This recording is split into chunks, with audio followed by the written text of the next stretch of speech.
petit intermède pour les connaisseurs et puis ceux qui apprennent le tarot de Marseille. J'ai vu que les vidéos sur j'analyse une disparition quand même plutôt plu, ça va. Puis le Covid également. Aujourd'hui, on va se pencher plus sérieusement sur la carte du pape. Pour ceux qui désirent continuer d'apprendre, je vous rappelle que les cours avec moi-même, c'est sur mon site. Je mettrai le lien en bas. Vous avez des vidéos. Je fais des vidéos de cartes renversées surtout. Les droites, vous les trouverez ici. Puis des fiches et puis des explications pour comprendre ma façon de travailler au niveau des états d'esprit et de l'actif dans le tarot de Marseille. C'est plutôt original et puis ma foi, ça change un petit peu. La carte du pape, on va se projeter sur l'image avec, déjà on peut voir ces espèces de cartes de personnages là plutôt religieux. On voit également la bénédiction et puis les conseils. On voit deux enfants ici qui sont censés peut-être apprendre ou étudier en tout cas par rapport à la carte du pape. Donc déjà, on pourra mettre comme mot-clé, on met religion. Voilà, religion ici. Et puis, qu'est-ce qu'on peut mettre d'autre? La carte du pape, par rapport à l'empereur, évidemment, le côté spirituel. On va mettre la sagesse. La sagesse du pape. Alors, c'est une carte qui comporte beaucoup de mots-clés, il faut savoir l'interpréter. Surtout que renversé, on n'a pas spécialement affaire à la malveillance, puisque le pape droit, c'est la bienveillance, le fait d'apprécier, d'être avec les enfants. C'est parfois, c'est souvent d'ailleurs un grand-père par exemple, quelqu'un en tout cas qui s'occupe réellement bien, plutôt altruiste en fait, voilà, pour être précis. La carte également représente la carte des contrats, souvent de mariage, donc on peut voir ça là-dessus, quoique il faudrait qu'elle soit quand même accompagnée, et puis toujours regarder ce qu'on trouve à droite ou en complément d'information si on désire en savoir plus à propos d'une carte. On va regarder des associations, on va regarder le côté libre, le côté du personnage qui ne veut pas, sans réellement vouloir faire du mal à quelqu'un en tout cas, on va le mettre en complément d'information, on va mettre la carte du mât droit ici, voilà. Alors voilà, hop, je vais y arriver, tac. Non, je vais pas y arriver là. Voilà. Donc, le mât, en complément d'information, on pourra expliquer que le personnage a un côté très bienveillant, très bon envers les gens, mais c'est un personnage, alors soit qui est en direction de Saint-Jacques-de-Compostelle avec la carte du mât, ou soit tout simplement le personnage aura un côté plutôt libre. Voilà. Il y a un côté... je ne suis pas attaché à vous en fait, ça renforce le côté très spirituel. Est-ce une personne ou un grand-père qui aime se promener, aime bouger, se déplacer, puisque la carte du mât, c'est la carte du déplacement. On le voit ici, là.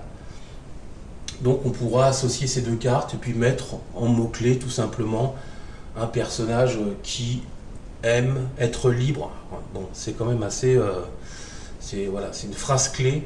Un personnage qui aime être libre, qui aime se déplacer, qui ne dépend de personne, mais qui reste bienveillant par rapport aux gens autour de lui.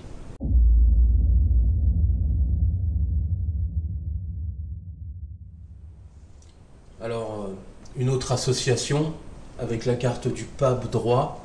On a vu un petit peu les mots-clés du personnage, religion, carte de sagesse, ça peut être les contrats, personnage qui semble conseiller, les autres qui étudient. En fait, voilà, le personnage est basé sur ça. Alors là, on rajoute la carte du diable, on essaie de comprendre pourquoi ce personnage du diable vient se mêler en fait à la religion du pape. Alors ça peut être tout simplement le côté... parce que la carte du diable, en fait, c'est souvent le fait d'en profiter dans sa vie, de s'amuser, de gérer. Alors c'est une carte de manipulation, mais c'est avant tout une carte plutôt festive. On aime bien bouger, on a un dynamisme, tout comme la carte de la force, voilà. Mais il y a toujours, il peut y avoir des déboires, on peut se retrouver justement, la carte du diable peut représenter, je sais pas moi, par exemple les drogues, peut représenter aussi la boisson. en exagération. On aura le diable renversé parfois, où c'est le fait de se vautrer carrément dans une orgie d'alcool et de cannabis, je ne sais pas comment expliquer ça, ou de drogue dure, peu importe. Là, c'est juste pour le fait de pimenter un peu la carte du pape, où ce personnage-là, il aime tout simplement enseigner, concilier, apprendre, être bienveillant, tout en ayant un côté amusant, festif. Et puis donc, on dira, comme mot-clé sur ces deux personnages-là, on dira que c'est un personnage plutôt épicurien, voilà, profite de l'instant au niveau de sa vie. Il ne faut pas spécialement voir le mal par rapport à la carte du diable, parce que c'est une carte, c'est une vivace en fait, hein, elle est vraiment présente, et puis elle donne de l'énergie, elle booste, mais il faut la surveiller de près, la carte du diable. C'est un peu comme le battleur renversé. Le battleur renversé, on l'a souvent fait de ne pas trop savoir se servir de ses mains, mais c'est aussi le petit manipulateur pervers en démarrage, comme on dit, la carte du battleur renversé. Donc là, il ne faudra pas les chercher plus loin, c'est un personnage qui aime la vie, qui aime profiter de la vie. On va dire tout simplement que la carte du pape couvre un petit peu les effets néfastes du diable en fait, ou une forme de toxicité qui aurait pu exister de lui à lui. Voilà pour cette carte du pape, expliquée en un instant. J'espère que ça va vous inspirer pour vos tirages. Pour les cours, évidemment, vous pouvez me contacter, je vais mettre un lien en dessous.